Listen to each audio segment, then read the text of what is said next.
Welcome to What is Meditation? And my name is Edward Francis Pio, and I have about 52 years, maybe 53 years of teaching, first being a life coach, and secondarily teaching medical self hypnosis for many, many years to thousands of students, and then learning in the 80s or so about the right brain, left brain, powers and so forth, and how to measure it, and actually being involved in the measuring, and coming up with what I call the theta brainwave technique.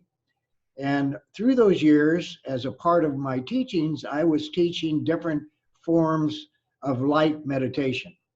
About 12 years ago, uh, a friend of mine, who was a transcendental meditator, by the way, for many years, brought over a disc of what was called Yoga Nidra meditation. This is the latest meditation to come out of India. And there's something very, very different about Yoga Nidra meditation than every other form of meditation that I know about. And that doesn't mean I know about every one, that's for sure. But I will tell you about Yoga Nidra as we move into this. I kind of like to start about how weird essentially the word meditation is. For the first thing you need to understand is the word meditation, or meditation processes, if you will, came to the United States in the 1920s. The first person to bring over meditation from the Eastern world was a man by the name of Paramahansa Yogananda. Some of you will remember him, a very famous book that he wrote, Autobiography of a Yogi. Probably was very popular in the 60s and 70s and 80s. As a matter of fact, it was so popular that I bought several cases and I would give out a free copy to every person in my class. Anyhow, Paramahansa Yogananda came to the West. He started talking about, or he started teaching, I guess, meditation, or talking about meditation as a process, as an important process, a spiritual process, a mechanical process, a process that was very good for the practitioners of meditation. So he, for example, lectured in London, and he could be lecturing in Los Angeles at exactly the same time. So he was able, as an individual human being, to literally be at two places at one time. And that's scientifically set in many, many ways, because he did that many times. Another amazing thing, to get an audience when you book a hall, wherever it is, you have to advertise. Paramahansa Yogananda never advertised.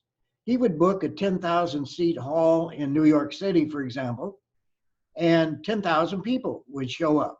He would book a 8,000 seat venue in Chicago, and the same in Los Angeles, and that number of people would show up with no advertising. People would essentially wonder what they were even doing there, particularly since they were coming to hear somebody who was maybe different than them, because this country, particularly back in the 20s, was very Christian, and all for different forms of Christianity, but very Christian. And he was coming in essentially as a Hindu. And so people were a little bit concerned about that at the beginning. Anyhow, he did very well. When he died in 1958, his body lay in state, if you will, before it was buried, I think 32 days or 38 days. And scientifically, again, his body didn't deteriorate at all during that period of time, which is not hugely unusual, but in the world, that was like only a very few people's bodies had ever done that. Anyhow, that's kind of Paramahansa Yogananda, the first person to bring in, quote, Eastern meditation into the Western world. The next person really made a big splash, and that was a man by the name of Maharishi Yogi. In the 1960s, in the late 1960s, maybe in the middle 1960s, I'm not quite sure, the Beatles were at their top. They were the talk of everybody. As a matter of fact, I can remember watching the TV show the first time they came to the States and were the Ed Sullivan Show. For some of you are old enough to know about Ed Sullivan. Anyhow, the Beatles were huge, huge, bigger than any rock star probably ever. Even currently, I'm talking about. The Beatles at their peak traveled to India. I'm not sure why, but they went to the Maharishi Yogi's ashram, and they learned TM, Transcendental Meditation, from the Maharishi. Really an unheard of at that point teacher in India. They came out of that ashram, and of course, they bragged about it, they talked about it, they thought it was the most wonderful thing that ever happened. So essentially, Maharishi Yogi then brought it, I think, first to England, started teaching TM himself in England, then brought it to the United States, let's say in the middle to late 60s. Again, not a lot of people were paying attention to it, mostly young people. A number of students at Harvard, Harvard in Massachusetts, for example, learned Transcendental Meditation. And then because they were talking so much about it, a man by the name of Dr. Herbert Benson studied Transcendental Meditators for 3 or 6 months using the EEGs and so forth, and oxygen measuring equipment and all of the muscle measuring equipment, all of that equipment, and came away with the idea that this was a wonderful healing thing for people to do. Students who had high blood pressure at the end of 6 months practicing 2 20-minute meditation sessions a day were out of all medication, for example. There are many cases of that in the medical records, and as a matter of fact, still available online at Harvard Medical School. So he continued to teach, and then others spread out, and he taught teachers and so forth. What happened was, about at this point, to my knowledge, there are around 2 to 3 million Americans doing meditation, most of them having learned it when they were younger, when they were open to the idea of something new, something that might be connected to religion, but they were open to the idea that might not also. So they took a chance and they learned this basic mechanical process called Transcendental Meditation. And I'll talk more about that in a minute. Then people started traveling to Tibet, and they started finding out what Tibetan monks, for example, who've been practicing Tibetan Buddhism for years, that they could do some really weird things, like with their mind, they could move 2-ton boulders from where they sit up a mountainside, just roll it with his mind. Things that most of us would think, oh, there's something, as a matter of fact, what we would think, there's something fake about this. It's kind of like the bending of spoons. We went through that period. It's not fake. There are fake people out there, not rolling 2-ton boulders up the hill, but bending spoons and some of this other weird things. But the important thing that you know is meditation has now become a part of our culture. And in doing so, it has created so many different forms of meditation that it's almost unbelievable. There's walking meditation, mindfulness meditation, guided meditations, Buddhist meditations, Hindu meditation, Christian. There's everything under the sun. And the main reason that I am holding this webinar of what is meditation is to present to you what I think meditation is meant to be. What I think, maybe know, their Paramahansa Yogananda, the first person bringing it to the West, was really trying to teach. Not trying to teach or convert Christians to being Hindus or whatever.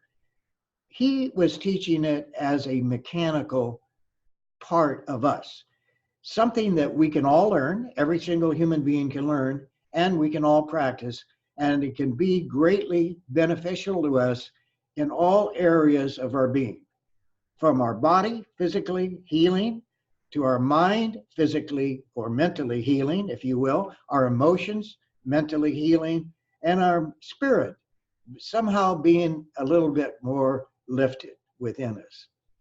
Now, the first thing that we really have to look at here, in my opinion, and again, there are meditations out there that are tied to all the different religions, particularly not particularly Christian religions, but other forms, other types of religions in the East.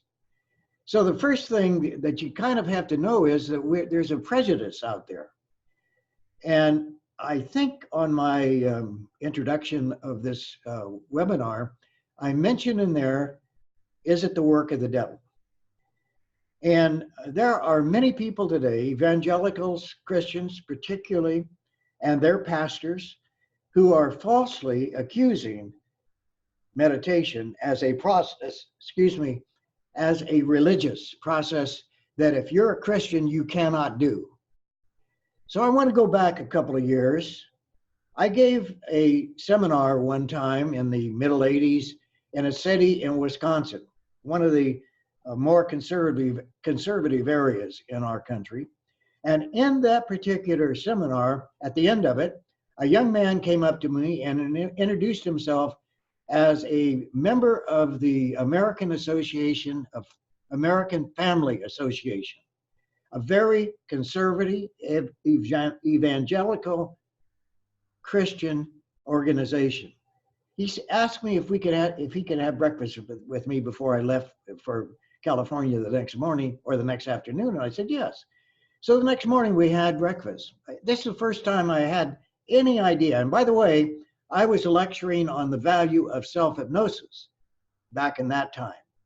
And I was calling it self-hypnosis. So anyhow, he introduced himself and he said, we are beginning to understand that there's a value to meditation, but we also understand that meditation is religious and we can't support another religion. I know a religion that we consider as Christians, we consider as being something less than us at the very least. So he said, what you described last night is something that I think that we could teach and would be okay with it, because you're talking about it as a mechanical thing that's built in to every human being. So what I'm meaning with, really important, we can't use the word self-hypnosis, because hypnosis is as bad a word, maybe worse than meditation. So would you, for the next couple of weeks at least, give us some thought about what word, how we could present this to our members so that they could start to learn it without feeling like it's anti-Christian. Now, you know, that was kind of a strange thing, and I frankly didn't give much thought to it. But only 2 years ago, I'm watching national news, and one of the men running for governor of the Commonwealth of Virginia, a Southern Baptist minister, was being interviewed.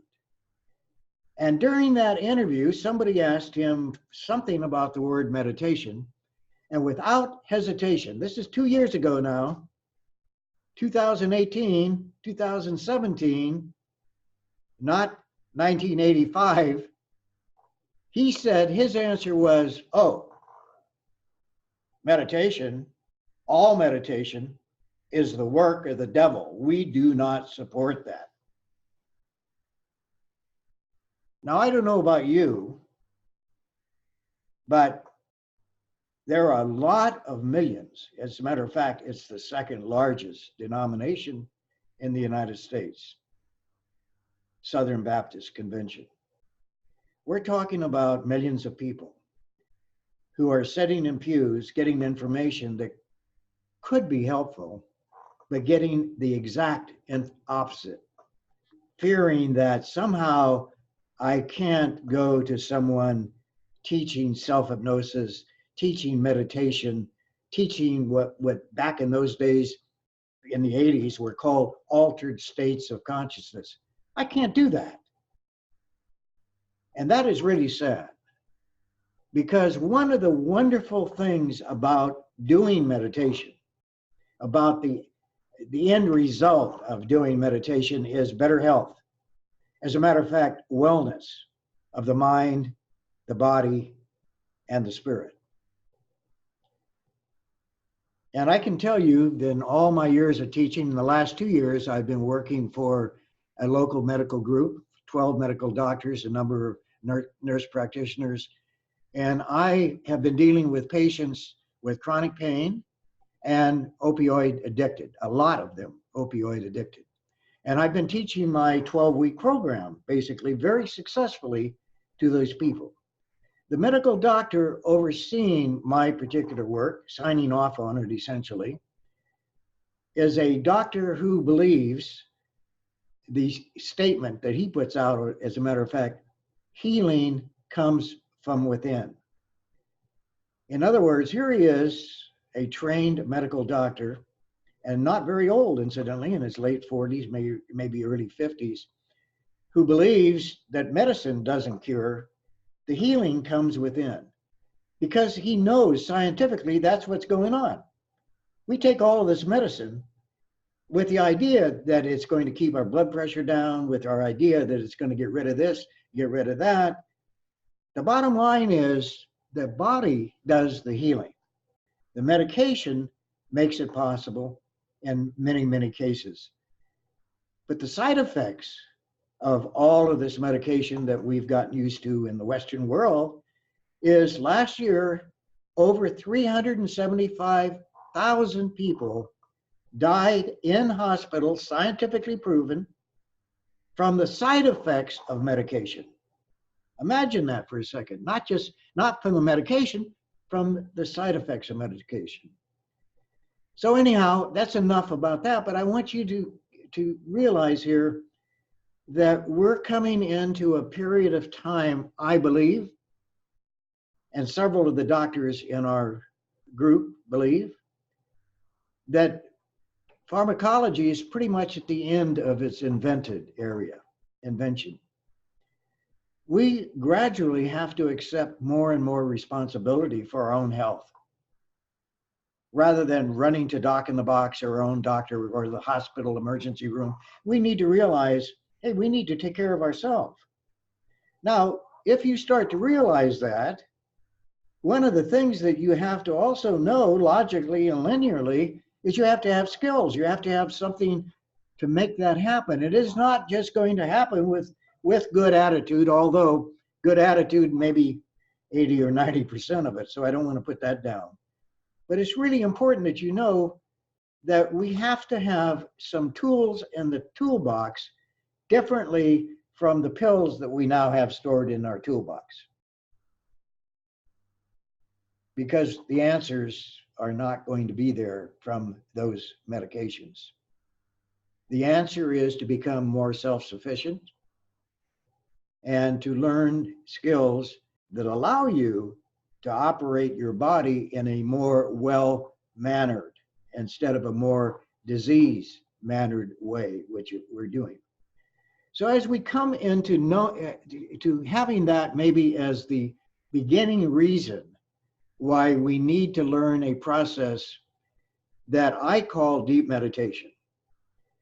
I'm not going to talk down any form of meditation. All of the almost infinite number of meditations that are out there that you could go to the internet and you could tune in to webinars that'll take you on guided meditations into all kinds of things. And all of those things have their own wonderful points. There's no question about it. But the more formal meditations, and I'm now talking about those that are learned, taught by people who know what they're teaching, those forms are a different kind of meditation than reading a book and deciding that I now know how to do meditation. I can assure you, you don't. I don't care how successful The meditations that I'm describing to you today as being mechanical, you need to have training. It's very important that you know that. This is not something that you can do on your own. There are probably an infinite number of books that you could read, all of them claiming they'll teach you to do meditation. And they'll teach you various forms of meditation, but they won't teach you the ones that truly affect your body, mind, and spirit. And so to understand meditation mechanically, here's the first thing you need to understand. And I'm going to try to keep this as non-technical as possible. But you have, as your brain, you literally have two major supercomputers. The right side of your brain is one supercomputer. The left side of your brain is another supercomputer, and they're tight across the top and across the bottom for cross-feed. Now, we can, because those brains are mechanical, they broadcast through the skull, through your skull, electrical current, alternating current that can be measured by an electroencephalograph. Tiny, tiny bits of current. We can measure it. And we can see, for example, we can measure it in 2 dimensions, amplitude, kind of like your wall socket in your home. The amplitude is 110 volts. The frequency is 60 cycles a second or 60 hertz. So the energy coming off your brain, if you're in the waking state right now, listening to me, processing what I'm saying, that energy is probably around 25 cycles a second and a millionth of a volt. So I won't talk about the amplitude for the time being. So assume for a minute that you are tied to an electroencephalograph. You have all of these little leads coming off of your skull into a machine where we're taking a look on a graph form of what's going on frequency-wise in your brain. So there are 4 major areas, and they all have a name. The first area, which is the waking area where you are right now, is called a beta brainwave. That's like 35 cycles a second or hertz a second, down to 14 cycles a second or hertz. If I ask you to just relax, close your eyes and maybe take a nap, and you were hooked to an EEG, I would watch those brain waves gradually decreasing down to 14, and then down to the next category of brain waves, which is alpha brain waves, which is between 14 cycles a second and 8 cycles a second. In that particular state of consciousness, you feel very relaxed. You probably have your eyes closed, and your body's starting to feel really good. You just feel really good emotionally and physically. You're starting relaxation. And then if you continue to go to sleep, you might be in that area for a little while. And then if you continue to go to sleep, you would go to the next area, which is 8 cycles a second down to 4 cycles a second, and that's called a theta brainwave. And unfortunately, you would go through that theta brainwave very quickly, from alpha very quickly into unconsciousness, which is delta, which is 4 cycles a second down to 0, and 0 is brain death. Okay? So if you're alive, you're always putting energy through the skull.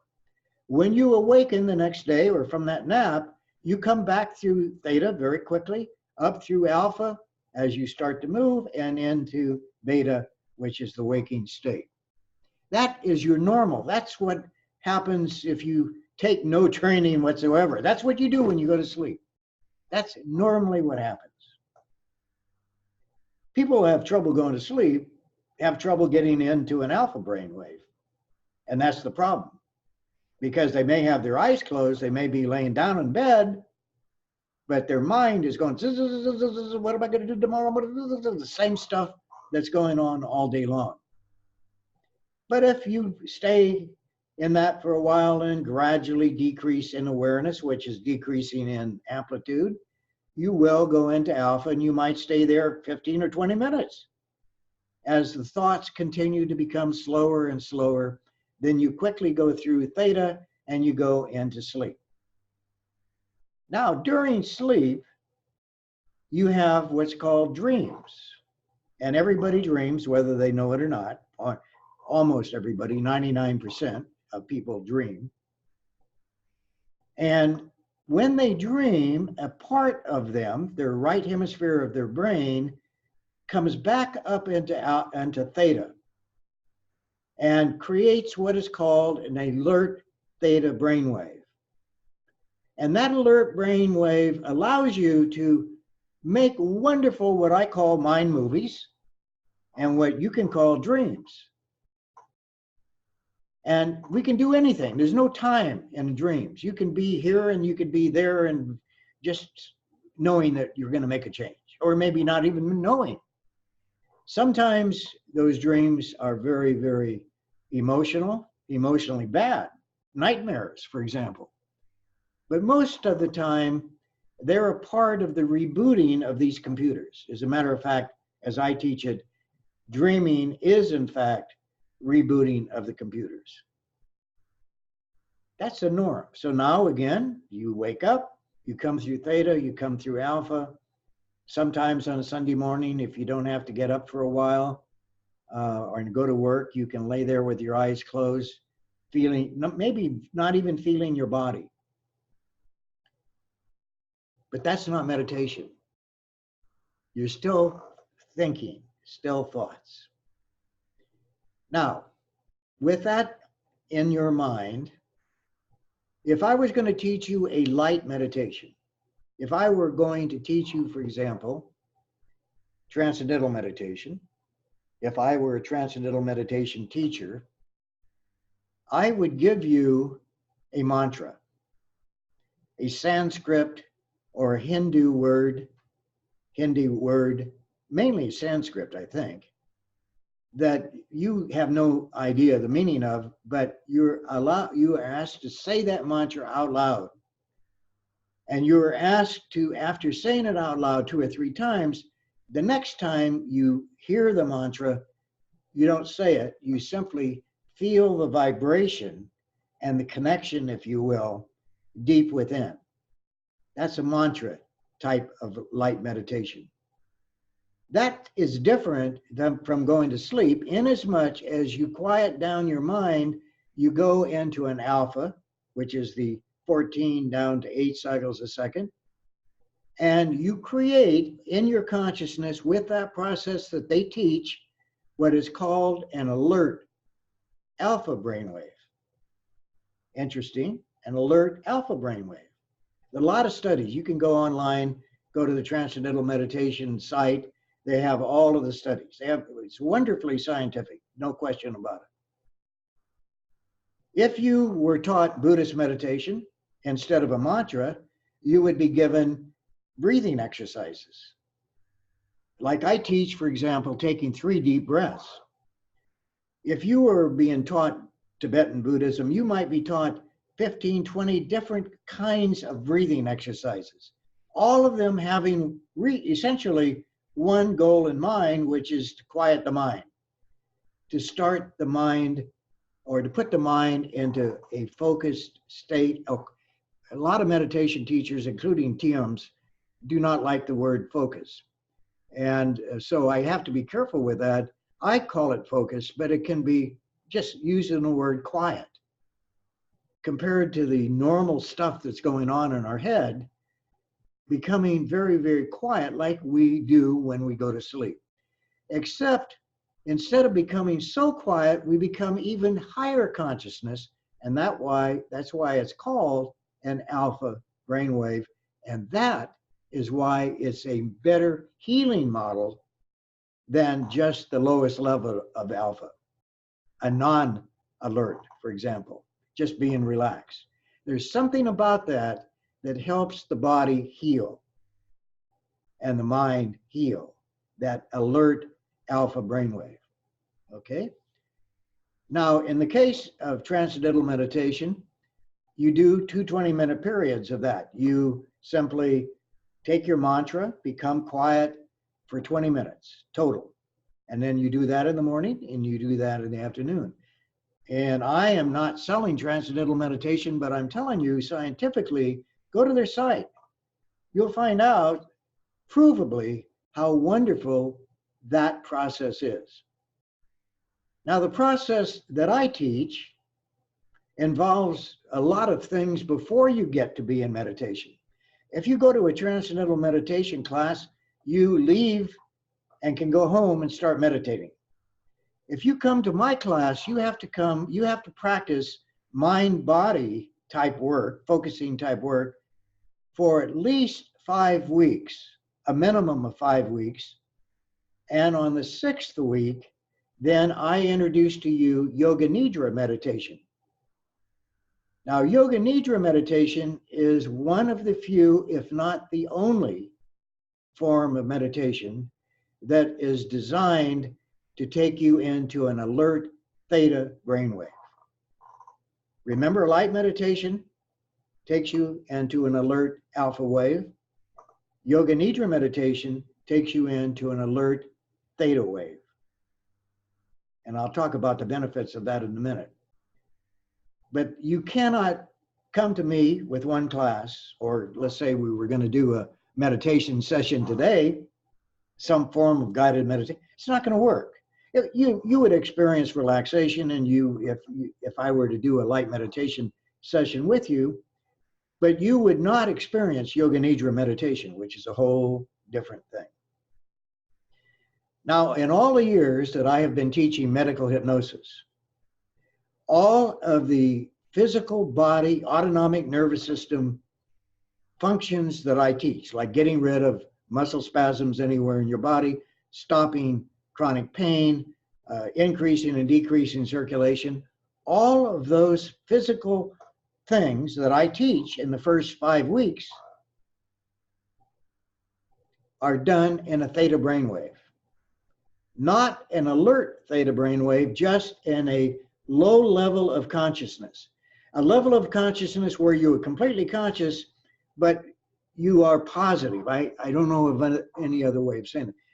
Rather than, I can't do this, you are at a level that whatever is being taught to you is accepted. And if it isn't accepted, you have that power always, under all conditions. But it's acceptable. So, for example, for many years, I did stop smoking. People would come to me for diet, and I would put them into a theta brainwave, very low level of awareness, low level of amplitude, and then I would feed into their brain predetermined program. And the predetermined program, for example, for smoking, the words going into the left hemisphere of the brain would be, when you awaken from this wonderful relaxed session, you're going to awaken as a non-smoker. You're going to awaken as a non-smoker as if you never smoked ever before. And so forth, so forth. Other words like that, very positive. And then bring them back, and they would leave my office. And hopefully a week or two later, because it usually was guaranteed for at least 2 sessions to work, they would call and say, well, it worked for 2 days or 6 days or whatever, but I need another session because the desire for cigarettes.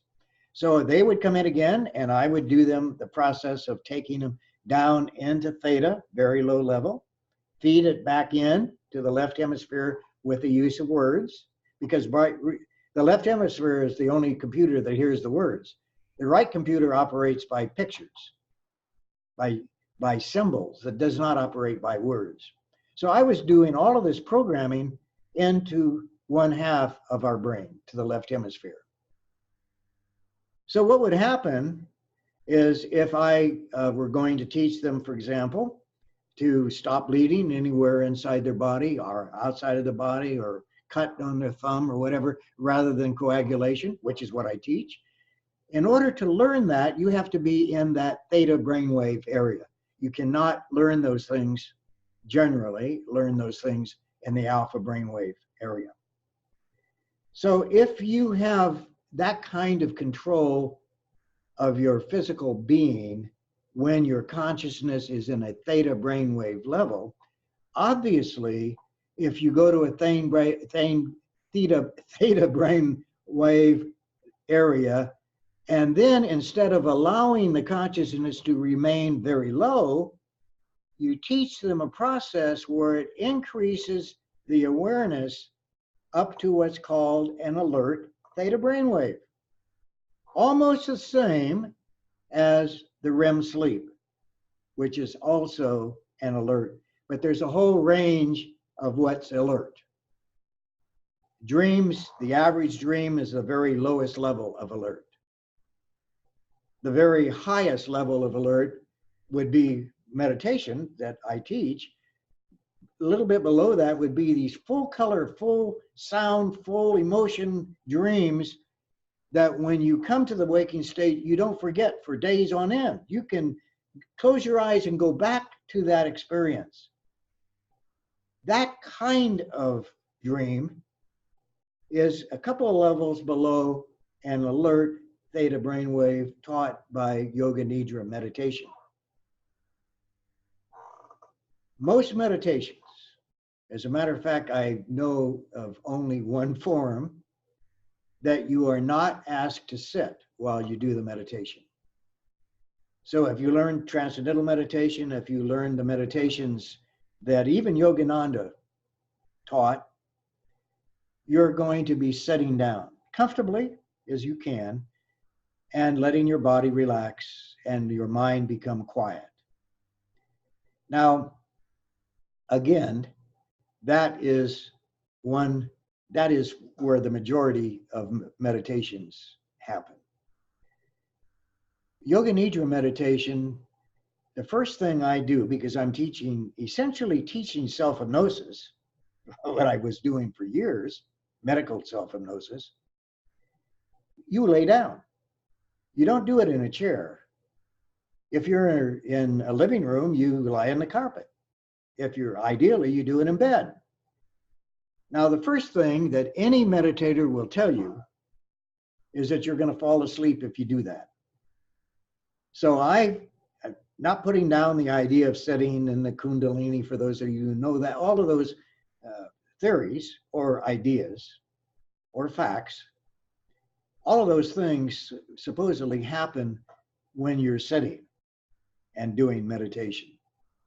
But I think the main reason is to keep you from falling asleep. Like 90% is to keep you from falling asleep. So in my system, what happens is you learn to go into theta at a very low level for 5 weeks, 6 weeks, let's say, every day practicing up to 40 minutes a day, at one time a day, not 2 20-minute sessions, 1 42-minute session a day. And then on the 6th week, you're ready to go into theta because you're used to doing that. And now you're going to increase the volume or the amplitude of the theta wave to become a theta alert theta brainwave. Does that make sense to you? Now, the amazing thing about laying down and doing meditation is you can literally let your body go to sleep. As a matter of fact, in my sessions, I use the word sleep all the time because we know that. We know what sleep means. So it's up to me as the outside help. In the first 5 weeks, you're going to listen to my voice that's going to keep you from going to sleep, hopefully. If you do go to sleep, it's not what you're supposed to do, but it's not the end of the world either. But the idea is you're able to let your physical body go to complete sleep while you increase the volume on your right hemisphere by visualizing, by doing imagery. You let the left brain of your brain go to sleep, and you're increasing the volume or the amplitude of the right hemisphere. Now, Yoga Nidra meditation, when you go to do it with me, is complete quiet of the mind. Now, that is probably, for most of us, impossible. I don't care how many hours you practice. You're probably never going to get to the point where there's absolutely no thought with complete awareness. So what has to happen with the practice of that is thoughts are going to travel through that space. And the idea is to let the thoughts go out the other end. Thought comes in, continues through, you don't add anything to it, you don't subtract anything, and it goes out the other end. And gradually, the brain, a mechanical thing, a mechanical computer, as a matter of fact, learns what your intention is. So your intention is always complete quiet of the mind, which complete means complete awareness, very high level of awareness, many times higher than you are in the waking state. Very difficult to understand, but provably scientifically with the instruments again. So what happens is that is possible because your body goes to sleep. In a sitting position, your body goes into some degree of sleep, but to stay upright, you have to somewhat leave a lot of your muscles still active. So again, my way of doing Yoga Nidra is I really can't teach you Yoga Nidra. I can't even give you Yoga Nidra experience. I can give you a light meditation experience through what I would call a guided meditation.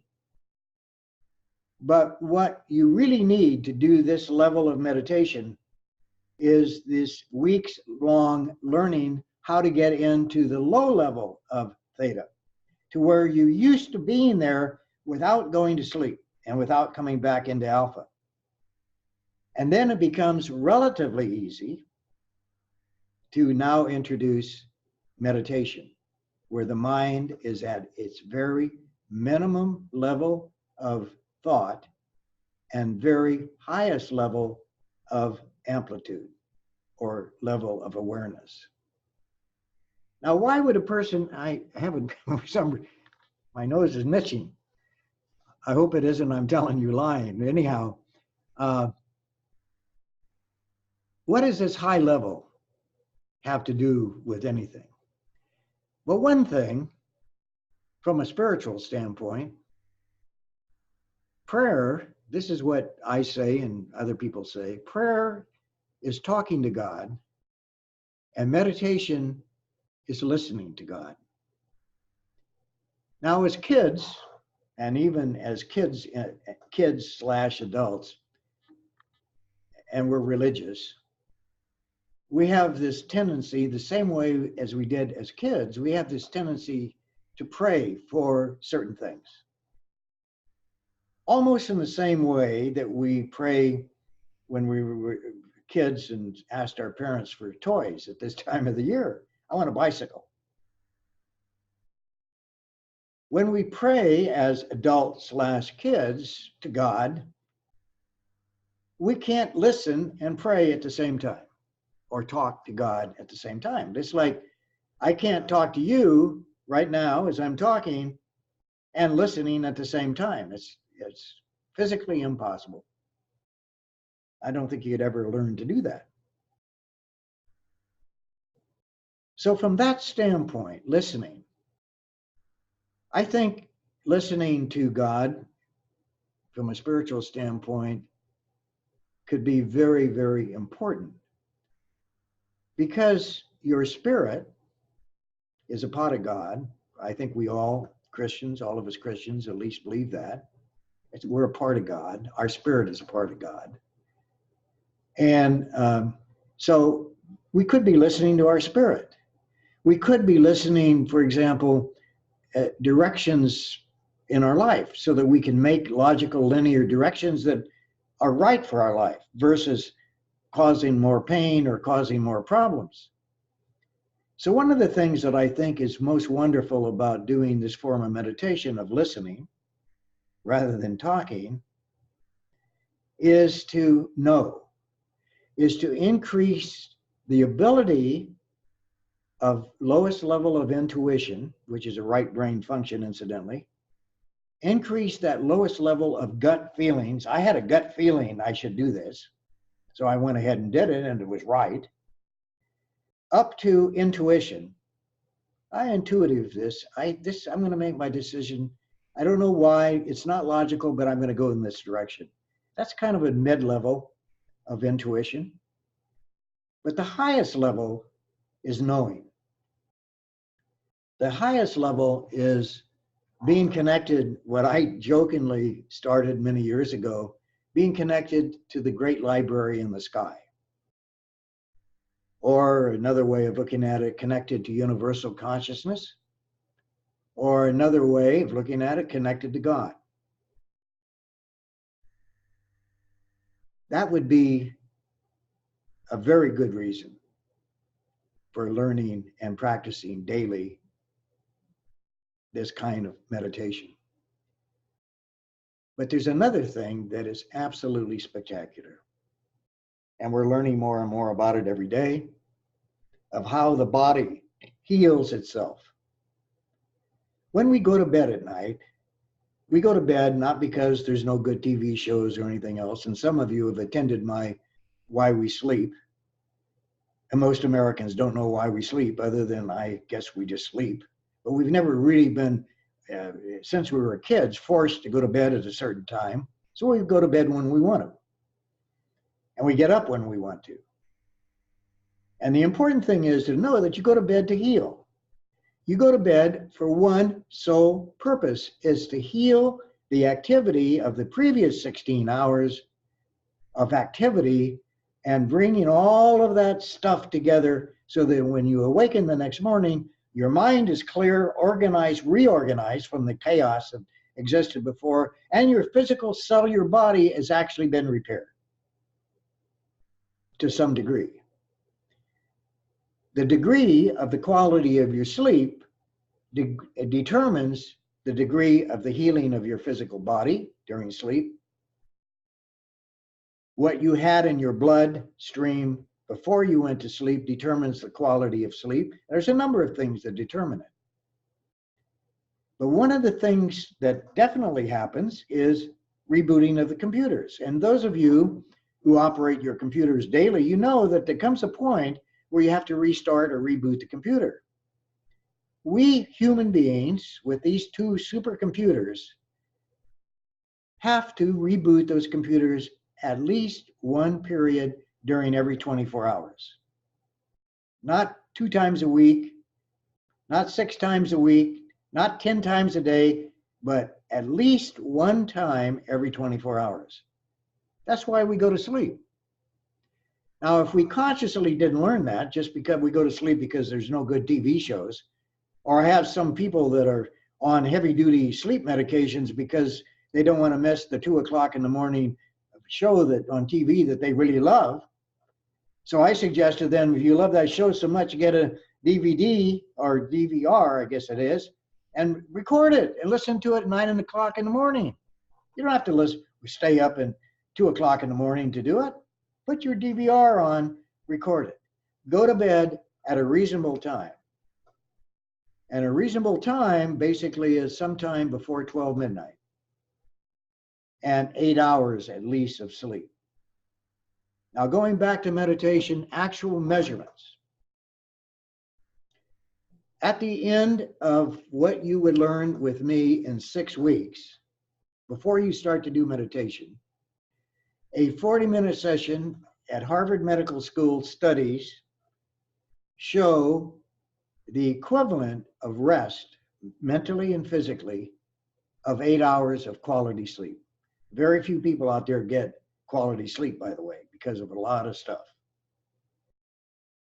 But 40 minutes of doing a theta brainwave session, let's say medical self-hypnosis session, will give your mental and physical body and emotional body the same as 8 hours of quality sleep. And you can still sleep the 8 hours like you're supposed to, which even does better. Because most of us, when we were young or younger, in our teens and early 20s, where we thought we could do anything, have burned the candle at both ends, and we've done physical and mental and emotional damage to this thing that we call our body and our mind. So we need to always make that up. So if I'm 87 years old, for example, I insist to myself, I do 8 hours of quality sleep every single night, 7 nights a week. If for some reason I go to a party during this time of the year and I get to bed at 1 o'clock in the morning, I then do the coming week at least 2 or 3 sessions, 40-minute sessions of yoga nidra meditation, which is even better than normal, and make up for it. So the idea is, in my particular case, and I'm trying to teach this to my patients and to my students, is that it is possible to be completely healthy. It is possible to be on no medications at 87 years of age and not taking flu shots and not taking this medication or that medication. It's possible to do that, folks. And I'm kind of a living proof of that. Those of you that know me know that. I hate to hear, for example, at 87, I hear people say, "Oh, I'm a senior and I forgot that, blah, blah, blah." I said, no, you didn't remember that because you didn't want to. The idea that I'm a senior, I'm old, so treat me differently, is a part of why we're old. Why that person is old is that attitude, that belief. On the other hand, the Creator who built us built a perfect mechanism. Every condition is built in. We don't have to go somewhere. We don't have to go to university. We don't have to get a doctorate in order to understand that we have built-in system to heal ourselves. So if we have a problem, for example, and I'm getting a little bit off track here, and so don't want to get too far off, but one of the things that bugs me today is the cloths outside of Safeway or outside of wherever you are to wash your hands. I see people taking those cloths, washing the handle of the shopping cart. Now, the idea of that is being taught to our kids in schools: wash your hands, because we've got bugs. We have viruses, we have bacteria, bad things. Number one, you can wash a lot more than most of you are doing, and maybe get 80% of viruses and bacteria, whatever, off your hands. That's not what's important, folks. I'm telling you, it makes me really upset. We should be teaching people, if you get the proper rest, your immune system is working properly, whatever is out there, including major things like Ebola and maybe even HIV, can be taken care of. And all of the little cells that go off track and become cancerous cells building into a tumor, all of those things can be taken care of by a well-functioning immune system. So how many people out there are concerned about their immune system? Maybe you are to some degree, to the point where you take vitamins. Somehow the vitamin company says, no, you know the number one thing about the immune system? Rest. That's what does it. Rest, deep rest, cellular level rest. A lot of times, and for a lot of us out there, it does not work for sleep. And so you need to learn this form of meditation, the form that I teach, so that you can get that rest and get the rest that you get through 8 hours of quality sleep. Now, I don't want to be negative about taking medicine, and I don't mean to, because I know many of you are listening right now are taking all kinds of medication. But you should know that quality sleep, the healing sleep, is being affected by that medication. It may be helping your high blood pressure, it may be helping some other area of health, but it's also detracting from the healing aspects of deep quality sleep. To me, that is the number one reason. Now, some of you, I know at least a couple of you that are on this program right now, are in your 80s. And you may be thinking, yeah, I wish I'd have done what Ed says maybe back when I was in my 40s or 50s or 20s. I'm telling you right now If you're alive and breathing and your brain is working even 50%, you can learn the things that I and others are teaching. It takes a little bit of effort, not that much, and you can work today if you're 95. If you're able to still use your computers, use your brain, you can learn. And I'm here to tell you that you can learn to heal your body. Now you can say to yourself, what's a big deal? If I'm 86 or I'm 88 or 90, I'm going to die anyhow someday. Let me tell you the difference. The difference is quality of life. The difference is I walk around generally, I think most of you that know me would know, with a smile on my face and in my heart and in my body with my attitude. And that didn't come from a degree in college or from studies in high school or from studies in kindergarten. That came, nor from my parents. My parents didn't know anything about meditation. So I'm suggesting to you, whatever your age is,